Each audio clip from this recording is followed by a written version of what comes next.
Hello friends, ઘણા બધા વિદ્યાર્થીઓએ કોમેન્ટ કરી કે સર અમારે દેવ સત્ય પેપર સેટનું સોલ્યુશન જોઈએ છીએ. તો આજે તમારા માટે હું લઈને આવ્યો છું દેવ સત્ય પેપર સેટનું સોલ્યુશન. બેઝિક ગણિત, સ્ટાન્ડર્ડ ગણિત, વિજ્ઞાન, અંગ્રેજી, સામાજિક વિજ્ઞાન બધા જ પેપરના બધા જ વિભાગના સોલ્યુશન તમને વિડીયોમાં પણ મળશે અને ફ્રીમાં પીડીએફ પણ મળશે. જો પ્રથમ વખત આયા હોય તો સબસ્ક્રાઇબ કરીને નોટિફિકેશન ઓન કરી દેજો. તમે સ્ક્રીન ઉપર પ્લેલિસ્ટ જોઈ શકો છો, તો ફટાફટ વિડીયોને લાઈક કરીને સબસ્ક્રાઇબ કરી દેજો. તો આજે આપણે જોવાના છીએ વિજ્ઞાનનું પ્રશ્નપત્ર 9. એનો વિભાગ એ 24 માર્ક્સના હેતુલક્ષી પૂછાશે, જે મોસ્ટ ઇમ્પોર્ટન્ટ છે વિદ્યાર્થી મિત્રો. પહેલો ક્વેશ્ચન, ખાદ્ય પદાર્થના ડબ્બા પર ટીનનું સ્તર લાગે છે નહીં કે ઝીંકનું? તો વિદ્યાર્થી મિત્રો ધાતુઓની સક્રિયતા શ્રેણી તમે કરી દેજો. તો અહીંયા જવાબ શું આવશે? સી આવશે. ઝીંક ટીન કરતા વધુ સક્રિય છે. સક્રિયતા શ્રેણી કરી દેજો વિદ્યાર્થી મિત્રો. એના પછી બીજા નંબરનો ક્વેશ્ચન, અરીસાની સામે તમે ગમે ત્યાં ઉભા રહેશો, તમારું પ્રતિબિંબ ચત્તુ એટલે કે સીધું મળશે. તો અરીસો કયો હશે?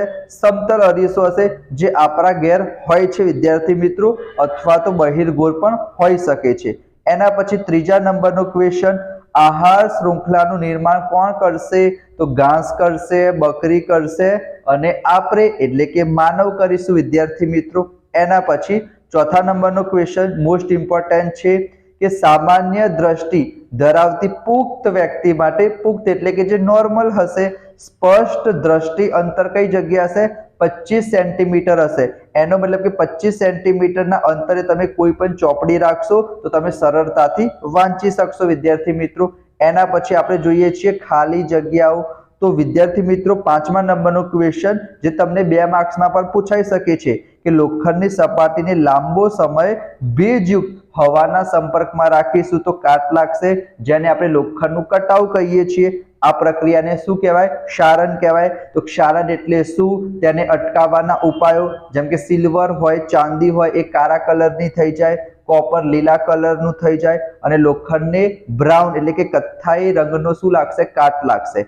એના પછી છઠ્ઠા નંબરનો પણ ઇમ્પોર્ટન્ટ ક્વેશ્ચન છે કે વનસ્પતિ તેલમાંથી ઘી બનાવવા માટે કયા ઉદ્દીપકનો ઉપયોગ થશે? નિકલ ઉદ્દીપકનો ઉપયોગ થશે. અને આપણા આહારમાં એટલે કે જે આપણે ખાવાનું ખાઈશું એમાં શેની કમી હશે? કમી એટલે કે ઓછું પ્રમાણ હશે આયોડિનનું. તો કયો રોગ થશે? ગોઈટરનો રોગ થવાના ચાન્સીસ છે. એના પછી 11મું ચેપ્ટર વિદ્યુત, એ પણ મોસ્ટ ઇમ્પોર્ટન્ટ છે.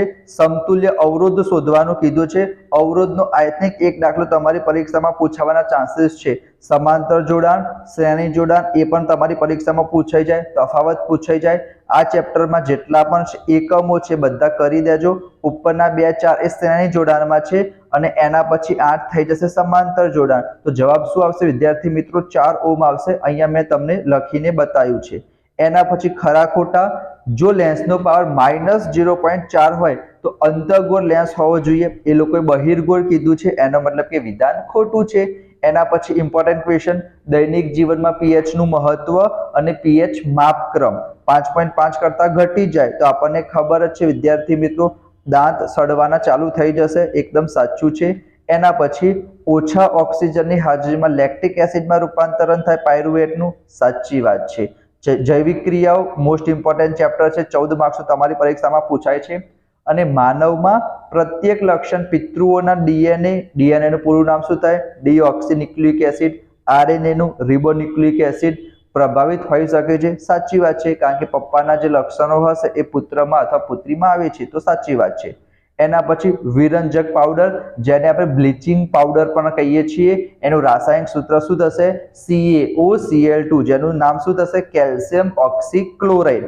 એના પછી 14મા નંબરનો ક્વેશ્ચન, લઘુ દ્રષ્ટિની ખામી હોય તો અંતર્ગોળ લેન્સ આપણે વાપરીશું અને ગુરુ દ્રષ્ટિની ખામી હશે તો બહિર્ગોળ લેન્સ વાપરીશું. ચલો, એ તો ઈઝી છે. 15મા નંબરનો ક્વેશ્ચન, લાળ રસ એ કઈ જગ્યાએ આવશે? એમાઇલેઝ. આપણે કોઈ પણ વસ્તુ ખાઈશું પછી જઠર રસ એટલે કે જે પેટ હશે એમાં પેપ્સિન આવશે અને સ્વાદુ રસમાં શું આવશે? ટ્રિપ્સિન આવશે. બરાબર. એના પછી કઈ ધાતુ આસાનીથી કટાતી નથી? તો સોનું એટલે કે Au, ચાંદી એટલે કે સિલ્વર અને પીટી એટલે કે પ્લેટિનમ. આ ધાતુ હશે વિદ્યાર્થી મિત્રો જે આસાનીથી કટાશે નહીં. એના ઉપરથી જ આપણે પેલું ગીત છે ને કે સોનાને કાટ ના લાગે વિદ્યાર્થી મિત્રો, તો આજે આપણે આ પ્રશ્નપત્ર 9 જોયું, એ જ પ્રમાણે આપણે પ્રશ્નપત્ર 8, પ્રશ્નપત્ર 7, પ્રશ્નપત્ર 6 દરેકે દરેક પ્રશ્નપત્રના સોલ્યુશન જોવાના છીએ. સાથે સાથે બેઝિક ગણિત, સ્ટાન્ડર્ડ ગણિતના વિડીયો સોલ્યુશન પણ આપણે જોઈશું. અંગ્રેજી ગ્રામર છે, સામાજિક વિજ્ઞાન છે. તો તમે શું કરી દેજો વિદ્યાર્થી મિત્રો, અત્યાર સુધી વિડીયો જોયો હોય તો એક લાઈક જરૂર કરી દેજો, સબસ્ક્રાઇબ કરી દેજો, નોટિફિકેશન ઓન કરી દેજો. પ્લેલિસ્ટ ફટાફટ જોઈ લો વિદ્યાર્થી મિત્રો, તમારા ખૂબ જ સારા માર્ક્સ આવશે. તમારી એક્સપેક્ટેશન કરતાં પણ આપણે સારા માર્ક્સ લાવીશું વિદ્યાર્થી મિત્રો. લાઈવ લેક્ચર પણ આપણે સ્ટાર્ટ કરી દઈશું થોડાક જ દિવસોમાં. તો ચેનલ સાથે જોડાઈ જજો વિદ્યાર્થી મિત્રો. Thank you so much. આપણે નેક્સ્ટ વિડીયોમાં મળીશું. ત્યાં સુધી જય હિન્દ, જય ભારત, જય Shri Ram. Thank you so much.